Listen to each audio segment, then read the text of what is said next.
साईं की बात। बच्चे, मैं तुम्हारा साईं। हाँ बच्चे, मैं ही तुम्हारा साईं हूँ। और तुम मुझे खोजना चाहते हो ना, तो मैं एक खोजी हूँ। मैं हर किसी के लिए प्रत्यक्ष रूप में नहीं आता। मैं हर किसी को अपना एहसास भी नहीं कराता। मैं एक खोज हूँ। तुम्हारा साईं एक खोज है मेरे बच्चे।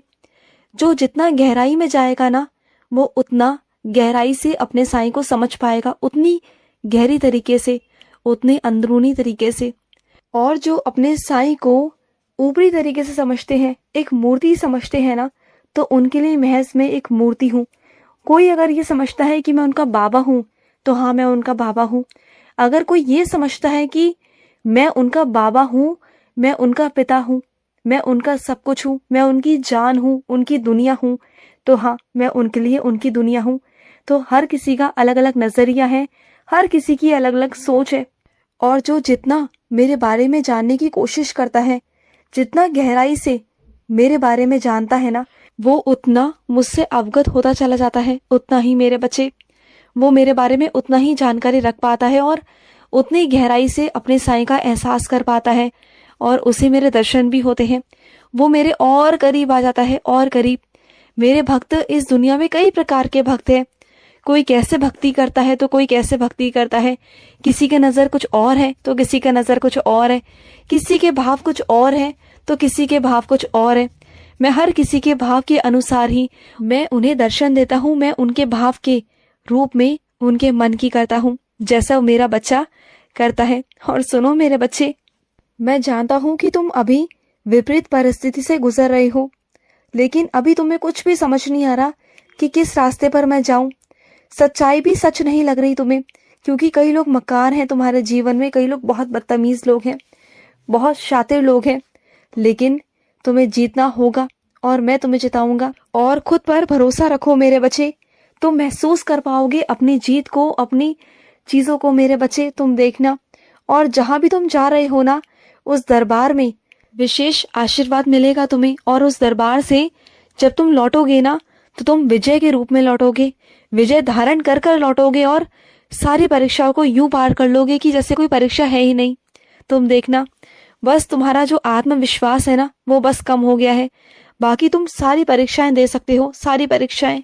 बस तुमने जो अपना आत्मविश्वास खो दिया है ना, बस उसी को वापस लाना है। वही जरूरी है मेरे बच्चे। बाकी तो सारी परीक्षाएं छोटी छोटी सी हैं मेरे बच्चे, तुम सबको पार कर जाओगे। जब तुम इतने बड़े बड़े संघर्षों से निकल कर आ सकते हो, इतनी बड़ी बड़ी चीजों पर तुम विजय प्राप्त कर सकते हो, तो ये सब छोटी छोटी परीक्षाएं हैं मेरे बच्चे। तुम बिल्कुल चिंता मत करो, बस तुम कर लोगे पार। मैं जानता हूँ, मुझे तुम पर विश्वास है पूरा पूरा कि तुम हर एक चीज को पार कर लोगे मेरे बच्चे। और सुनो, कुछ मेरे बच्चों को ना बहुत सारी निराशाएं हैं, लेकिन धीरे धीरे कर कर सब कुछ ठीक हो जाएगा, और जो तुम्हारे दिल में है ना, वही हो जाएगा। तुम बिल्कुल चिंता मत करो। और सुनो, तुम ना ऐसे काम मत किया करो, ऐसे लोगों से उम्मीद मत किया करो कि वो तुम्हारे लिए अच्छा सोचेंगे, अच्छा करेंगे। जब तुम चिंता मुक्त होकर काम करते हो ना, कोई भी काम, तो वो काम बहुत अच्छे से होता है। जब तुम ढंग से कोई काम करते हो, निश्चिंत होकर करते हो ना, तो सारे काम अच्छे होते हैं। लेकिन वही काम अगर तुम चिंता में करते हो ना, तो तुमने परिणाम देखे हैं ना कि कैसे परिणाम आते हैं। तो वो सब चीजें मत किया करो, फिर तुम्हें उन्हीं कामों को बार बार दोहरा दोहरा कर करना पड़ता है। और अगर सही तरीके से एक बार में ही अच्छे से कर लोगे ना, तो तुम्हें कठिनाइयों का सामना ही नहीं करना होगा मेरे बच्चे, परेशानियां ही नहीं आएंगी। और तुम्हें कभी कभी ऐसा लगता है ना कि कई लोग तुमसे बहुत कठोरताई से पेश आते हैं, बहुत ज्यादा, लेकिन तुम जानते हो कि वो तुमसे कितना प्यार करते हैं। बस वो ऊपरी मन से दिखाते हैं कि वो कितने कठोर हैं तुम्हारे लिए, लेकिन अंदर से ना वो तुमसे बहुत प्यार करते हैं मेरे बच्चे, बहुत प्यार। और सुनो, शरीर से भले ही तुम मुझसे अलग हो मेरे बच्चे, लेकिन आत्मा तुम्हारी मुझसे मिल चुकी है, क्योंकि तुम इस दुनिया की मोह माया से, हर चीज से ना बहुत दूर, बहुत अलग हो चुके हो। तुम्हें नहीं फर्क पड़ता किसी की अच्छाई से, बुराई से, तुम्हें नहीं फर्क पड़ता किसी के प्यार से, नफरत से। तुम बिल्कुल ऐसे रहते हो जैसे तुम्हें कोई फर्क ही नहीं है, तुम्हें किसी चीज का कोई फर्क नहीं पड़ता। यही तो है, यही निशानी है कि तुम मुझ में मिल चुके हो, आत्मा का परमात्मा से मिलन हो चुका है। जब मन में से सारी इच्छाएं खत्म हो जाए ना, जब लगे कि हाँ, मेरी आत्मा परमात्मा से मिल चुकी है, एक आनंद आने लग जाए, एक रस आने लग जाए, तुम्हें सब कुछ मेरे नाम से मिलने लग जाए, हर एक चीज मेरे नाम से तुम्हें प्राप्त हो जाए ना, हर एक चीज, तो बस वो बात ही क्या है मेरे बच्चे, उसका आनंद ही अलग है, वो चीजें ही अलग है मेरे बच्चे। और सुनो, तुम्हारा हिस्सा जो है ना वो तुम्हें मिलकर रहेगा मेरे बच्चे। तुम्हारा हिस्सा अगर कोई मारने की कोशिश करेगा ना तो उसे मैं कभी माफ नहीं करूंगा, और उसके साथ जो होगा ना वो तुम खुद देखोगे मेरे बच्चे, खुद अपनी आंखों से देखोगे। और सुनो, जो भी काम तुम पूरे समूह में मिलकर करते हो ना, लेकिन अब तुम्हारे अंदर इतनी हिम्मत आ जाएगी ना कि समूह का काम तुम अकेले में कर पाओगे, तुम देखना। और जो तालियां शाबाशियां तुम्हें मिल पाती है ना मेरे बच्चे, वो तुम्हें अकेले में मिलेगी। बात तालियों या शाबाशी की नहीं है, तुम्हारे खुद के आत्मविश्वास के लिए है। देखो, जब तुम अच्छे काम करते हो ना तो तुम्हारा आत्मविश्वास बढ़ता है। आगे मैं और तुम्हें चाहता हूँ कि तुम और आगे बढ़ो, और अच्छे काम करो, और आगे से आगे बढ़ोतरी करो। और सुनो, तुम मुझे जिस भी रूप में बुला रहे हो ना, मैं उसी रूप में तुम्हारे पास आ जाऊंगा मेरे बच्चे, आ जाऊंगा। और सुनो, मैं तुम्हें पहले भी चेतावनी दे रहा था और आज भी दे रहा हूँ कि कुछ लोगों से सावधान रहो मेरे बच्चे, कुछ लोगों से।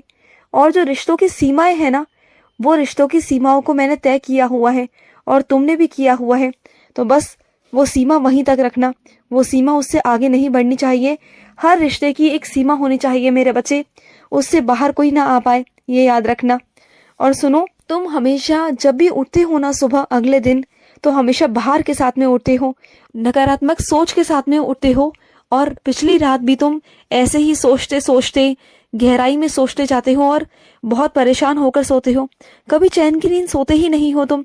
अरे मुसीबत है तो मैं उसे सुलझा दूंगा ना, लेकिन तुम्हारा काम है कि तुम आराम से सो जाओ।